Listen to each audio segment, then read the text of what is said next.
Huh? He said just leave the car in the front. That's it. You could go in, but just leave the car in the front. I shopped here the last time. You allowed me to put the cart inside. Oh, sorry. He said Why? leave the car Why? in the front. Huh? Just leave the car in the front. Yeah, that's not good. You're changing your rules when you have the police around. I'm going to report you. Don't be scaring me. I shopped here the last time with my, you know. Yeah, you know, so they have their police carrying me. People, you know, abusing me everywhere as a Nigerian gay. So this is messed up. This is a country. My mother said they used to harass her also after we sued the police department. My friend Eric Garner, they were harassing him. So they're changing all the rules. A guy came, some kids came and broke a bottle in front of me. So the police are coordinating gang attack. You know, because how would these kids know my schedule? I've been under FBI surveillance since the immigration arrested me in 2000 when my mother brought me here. So how would little kids know my schedule to be able to know where to jump me? How would gang members know my schedule? So their police is coordinating with gangs. They say they do this in their prisons also, have gang members beat the black prisoners to death. So the international community needs to look at this. I'm a gay and they feel so empowered to come at me as a gay, you know, because this is a culture that disrespects Africans, you know, women, gay, and it's a machoistic culture.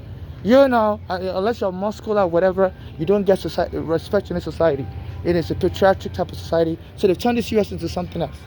You know, unless you're machoistic and they bother me a lot, you know, non-stop. You know, so their police are working with their store. They disrespect in the store, so they always find a new excuse to disrespect every day. So on my way here, there were some people bothering me, telling me they can't breathe, say touch their say their pussy and all that stuff. So they were using some light-skinned Hispanic to harass me. You know, so they want to create a friction between Africans and Hispanic. They say in the Dominican Republic, they treat the black immigrant like they're nobody from Haiti. You know, so they're always trying to. I think that they're trying to lure this Hispanic to choke me dead one day. Because anywhere I go, they have Hispanic disrespect to me. You know, my mother said they used to have people, you know, kick her, abuse her. You know, she's not dead. Her own daughter's joined in also. She said her daughter Blanley was a member of a gang that was doing drugs. I mean, you know, and I guess they encouraged that gang and my mother's daughter to kill her and shared the money from the if I was able to get any money, then the gang would share it, you know, as inheritance money. You know, so they're working with their gangs to harass me, and I think they're just trying to get me angry so that they can choke me dead. On my way here, some Spanish people were bothering me also. They were laughing, they can't breathe. My friend in Ghana was killed while he was helping me stay now. You know, so they're encouraging Spanish and people to disrespect me. And my stuff could be stolen outside. So they're trying to stop me from coming here, telling me I can't shop with my stuff. They normally tell me to leave my stuff in here, you know, inside. You know, outside anybody can just pick up my bag and leave. You know. So they're disrespecting me, you know. And you, Ledita James, you didn't help me before my mother got killed.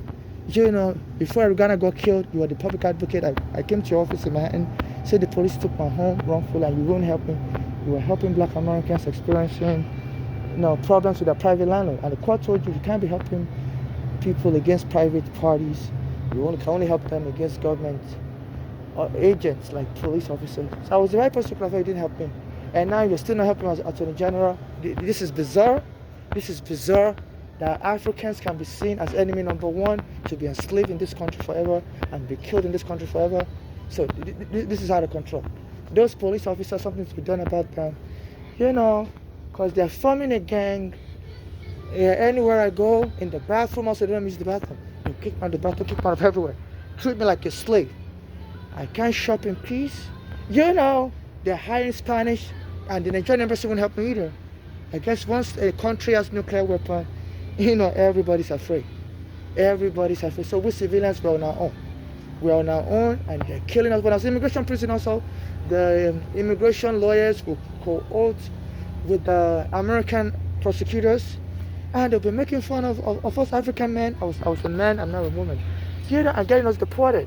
Even my lawyer was telling the government prosecutor, say, no, nobody gives a damn about this person. Even the mothers not in court, the sisters don't come to court. So let's just get this person deported. You know, You know, I was colluding with my mother paid a lawyer like $2,000 to defend me. And he told my mother not to come to court. So she doesn't have to come to court anymore. You know, and then he went and told the judge. The judge was kind of sympathetic to me. I was saying nobody gives a fuck about this person. You know, I was trying to make my claim trivial. I was saying I was abused by my father in Nigeria. I'm afraid of going back. And he was telling the judge, you know, literally, nobody really gives a damn about this person. You know, you don't even know if he's telling the truth or not. You know, so you can see the parents is not here, the mother is not here, the daughters are not here. You know, so this is extreme, and I had to appeal the case. My case was eventually denied, and I spent 8 years in court appealing the case. During that time, my mother had a heart attack, and you know, and it's like I'm noticing some false charges in my food stamp card. Also, somebody's removing money from my food stamp card. You know, like that's a $20 charge. You know, for my food stamp card, I want to dispute it. And at Dwayne Reed also stole under $20 from me while I was there. You know, I withdrew $20 and they won't give it to me because I have cash assistance also.